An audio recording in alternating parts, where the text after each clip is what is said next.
સુરત શહેરની સાથે સાથે ઉપરવાસમાં વરસાદને પગલે મીઠી ખાડીની સપાટીમાં વધારો થતા જ તંત્રની ચિંતામાં વધારો થયો છે। છેલ્લા 3 દિવસથી ભારે વરસાદને પગલે વધુ એક વખત મીઠી ખાડીની સપાટી ભયજનક સપાટીની લગોલગ પહોંચી જતા ફાયર વિભાગ પણ હરકતમાં આવી ગયું છે। લીંબાદના મીઠી ખાડી સહિત ઉધના વરાછાના અલગ અલગ નીચાણવાળા વિસ્તારમાં સંભવિત રેસ્ક્યુ માટે આજે સવારથી જ ફાયર વિભાગ દ્વારા તકેદારીના ભાગરૂપે બોટ મૂકી દેવામાં આવી છે।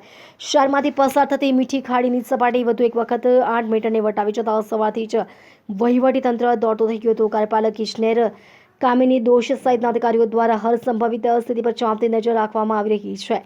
જ્યારે બીજી તરફ મીઠી ખાડીની વધી રહેલી સપાટીને ધ્યાનમાં રાખીને ફાયર વિભાગ દ્વારા પણ વધુ એક વખત નીચાણવાળા વિસ્તારોમાં નાગરિકોના રેસ્ક્યુ માટેની તૈયારીઓ હાથ ધરી દેવામાં આવી છે।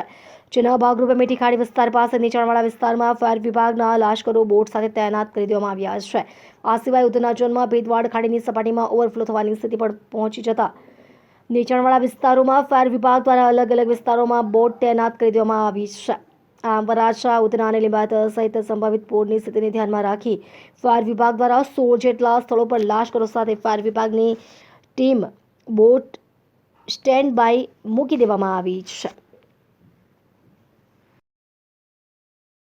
સુરત મહાનગરપાલિકા લીંબાયત ઝોન તરફથી આપ સૌને જણાવવામાં આવે છે કે ઉપરવાસમાં વરસાદનું પાણી વધારે હોવાથી મીઠી ખાડીનું લેવલ સમયસર વધતું જાય છે, જેના કારણે તમારા ઘરમાં પાણી ભરવાની શક્યતા હોય, જેથી તમારું કિંમતી સામાન વસ્તુ લઈને તમારા નજીકના રિલેટિવના ઘરે તમે શિફ્ટ થઈ શકો છો, અથવા તો લીંબાયત ઝોનની અંદર આવતી મીઠી ખાડી જે મારુતિનગર નજીક મિર્ઝા ગાલિબ સ્કૂલ છે ત્યાં તમારે શિફ્ટ થવું। ત્યાં સંપૂર્ણ જાતની વ્યવસ્થા, ખાવા પીવાની વ્યવસ્થા સુરત મહાનગરપાલિકા તરફથી કરવામાં આવી છે, જેની નોંધ લેશો। Sub fire officer Sunil Chaudhary તેમજ જિગ્નેશ ટંડેલ સાહેબ, આ છે મીઠી ખાડી વિસ્તાર અને દર ચોમાસામાં નીચાણવાળો ભાગ હોવાને લીધે પાણીની સમસ્યા રહી છે ભરાવાની। તો અહીંયા રહેવાસીઓને એટલી અપીલ છે કે તેઓ હાલ પૂરતું પાણીનું લેવલ ઓછું હોવાને કારણે બહાર અવરજવર કરી શકાય છે। તો જે બીમાર વ્યક્તિઓ છે, જે નાના છોકરાઓ છે, જે પ્રેગ્નેન્ટ લેડીઓ છે કે જેને હોસ્પિટલાઇઝ કરવું પડે છે, તો એસએમસી દ્વારા લાઉડ સ્પીકરથી એમને ખાસ સૂચના આપવામાં આવી છે કે હાલ પૂરતા સેફલી જગ્યા પર નીકળી જાઓ, કારણ કે વરસાદનું જોર વધારે હોવાને કારણે સંભાવના હોઈ શકે। જે રીતે વરસાદનું પાણી ભરાયું છે તેને લઈને અત્યારે હાલ જે છે જેવી પરિસ્થિતિ છે ને ફાયર દ્વારા કેવી વ્યવસ્થા કરવામાં આવી?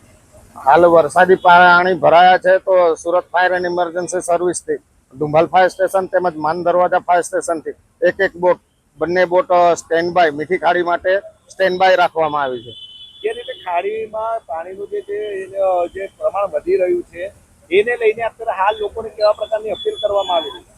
હાલ ખાડીના પાણીના લેવલ વધવાને કારણે એમને મીઠી ખાડી વિસ્તારના જે છે, જે ફૂલવાડી વિસ્તાર છે પાછળનો ઇલાકો સ્મશાનની તરફના, એ લોકોને ત્યાં લગભગ 8 થી 10 ફૂટ પાણીઓ જે ભરાઈ જાય છે, તો હાલ પૂરતા પાણી નથી, તો એ લોકો સેફ જગ્યાએ ખસી જવા અપીલ કરવામાં આવી છે। દર વખતે મીઠી ખાડીની અંદર પાણી ભરાતું હોય છે, તેને ભાગરૂપે ફાયર વિભાગ અને તંત્ર દ્વારા કેવા પ્રકારની અપીલ કરવામાં આવી છે? તંત્ર દ્વારા અપીલ કરવામાં આવે છે કે જો વરસાદનું જોર વધારે હોય તો લાઉડસ્પીકર તેમજ ફાયર ખાતાના ઇમરજન્સી સર્વિસના બોટોનો સ્ટેન્ડ બાય રાખવામાં આવે છે કે પબ્લિકના જાનમાલને રક્ષણ કરી શકીએ। કેટલા ફૂટ પાણી ભરાયેલું છે? હાલ પૂરતું તો 1.5 ફૂટ જેટલું મીઠી ખાડી વિસ્તારમાં સામેની સાઈડ પર 1.5 ફૂટ જેટલું પાણી હાલ ભરાયા છે।